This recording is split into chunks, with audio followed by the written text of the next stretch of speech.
Hello everyone and welcome back to my channel. My name is Lainey. Thank you so much for stopping by today. As you can tell by the title of this video, we're going to be doing the Project Panner tag. This was created by Sarah Rose here on YouTube. I will link her channel down below as well as the questions that go along with this tag. I'm kind of late to the party, but I'm really excited to finally be doing it. I don't have much to say, but before we get into it, please remember to subscribe so you never miss another video from me. So, getting started. My creaky chair. Let's start with the first question. If I'm looking down, I have my computer right down here. But the first question is, how long have you been project panning? And the answer to that is, since this year, the beginning of 2020.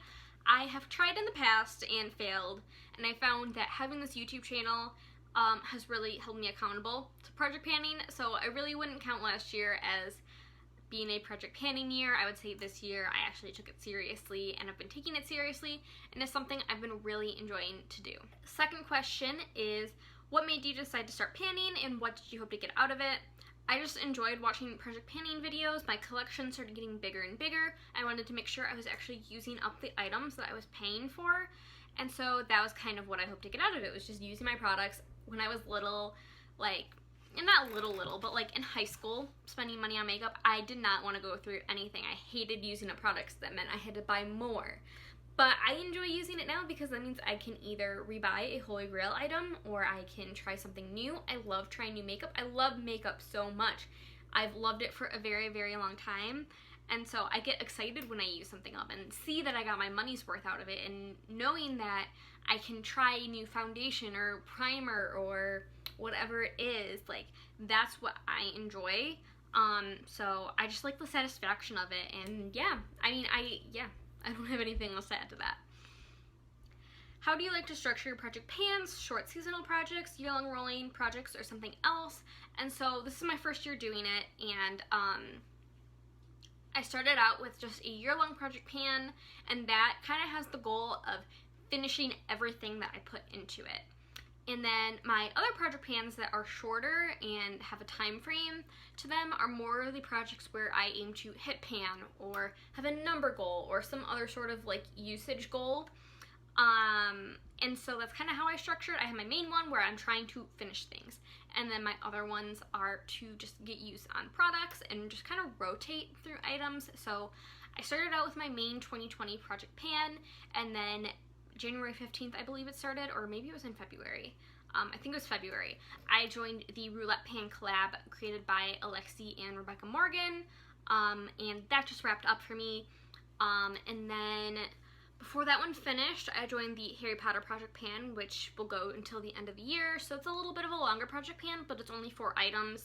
And then right now, because the Roulette Pan collab was ending, I'm kind of doing a summer panning blitz, where I have 6 items, 3 of which I want to finish, 3 of which I just have usage goals on, and then I threw in a palette in there that I'm trying to hit pan on the shadows, 3 shades. So yeah, I will link that up here if you are interested in checking that out. So right now I have my year-long 2020 project pan, I have my Harry Potter project pan, and I have my summer panning blitz, which will end at the end of summer. What are your favorite ways to track progress? And I can't say that I have a favorite way. It depends on the product, so if I can draw lines on the packaging, I'll do that. I'll take pictures if I need to. That's not my favorite way to do it, but for some things you just have to do it visually. I'll mark usages. I really like doing that. I don't have a scale, and I don't think I ever will buy a scale just to weigh items. I don't really, like, when people do that for their project pans, like, that's fine if that helps them, like, it's just not something I'm interested in, like, because the packaging is part of the weight, so it doesn't really tell me much. I don't know. That's just my opinion. I don't care if you use a scale or whatever for your project pans. Maybe that'll change for me. I don't know. What products have been the easiest for you to pan? And then the question after that is, what have been the hardest? And I haven't been panning long enough to really say.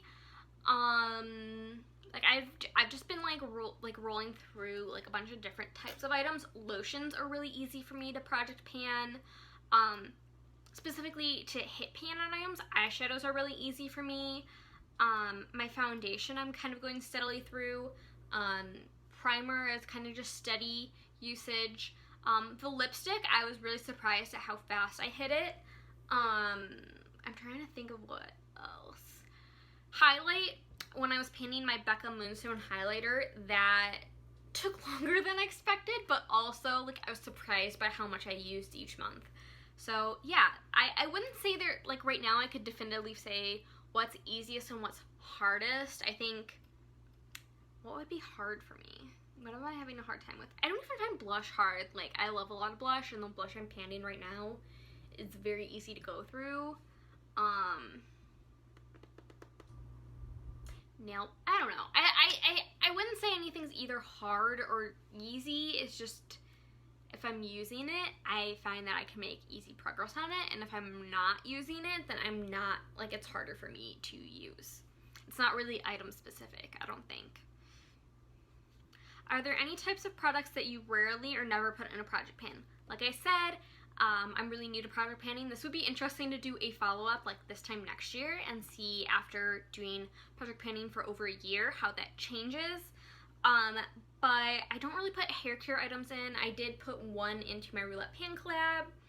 I just started throwing in nail polishes into my year-long project pan, and I finished one already.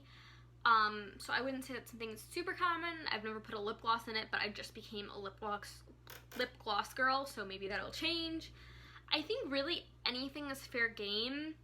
I'm having a hard time. Oh, this is an answer for the hard one. I'm having a hard time panning like serums. Like, I put the Buffet in from The Ordinary, and I'm having a hard time using that, but I think I just have to get into the habit of it. Because if I get in the habit of using it, it becomes easier to pan. Do you pan skincare or body care or strictly makeup? Yep, I will pan anything. Like I said, hair care is not something I put in a lot. I'm open to it. It's just not something I buy a lot of.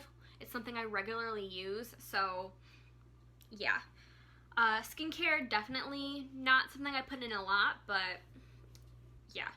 Body care, I always have a lotion in my year-long project pan. So, yeah.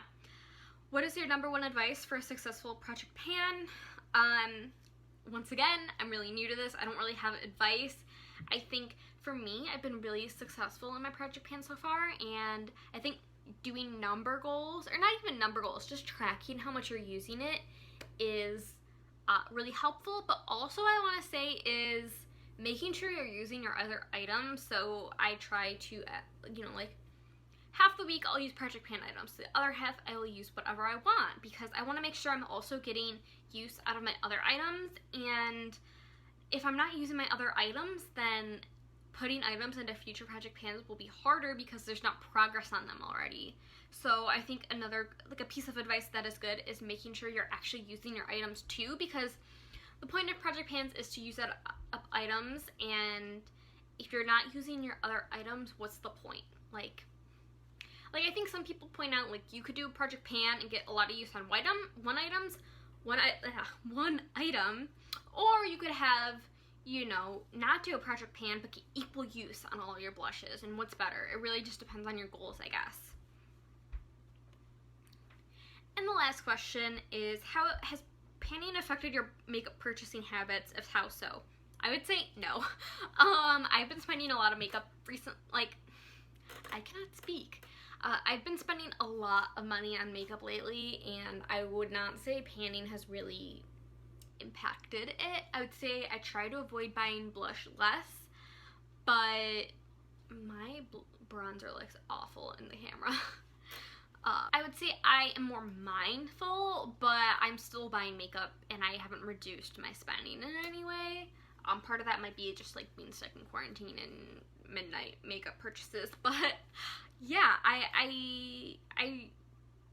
think it has with foundations. Like, I try to not buy as many foundations now because it takes a while. Like, even though I use it every day, it takes a while to finish one up. Like, my NYX Born to Glow foundation, it's not in that drawer. My NYX Born to Glow foundation, I've had this in since, I already had some use on it, and this has been in all year, and we're halfway through June. So it takes a while. Like, it can take like half a year to finish up a foundation. So yeah, it has and it hasn't altered my purchasing habits. I'm more mindful before I purchase, but it doesn't mean that I've reduced my purchases, if that makes any sense of sense. I don't think it does. Anyway, Thank you guys so much for watching. Those are all the questions. Once again, I will link Sarah and the questions down below. If you guys have done this, if you guys have done this tag, let me know and I will check out your video. Please remember to like and subscribe and leave a comment if you like, and I'll see you in the next one. Bye guys.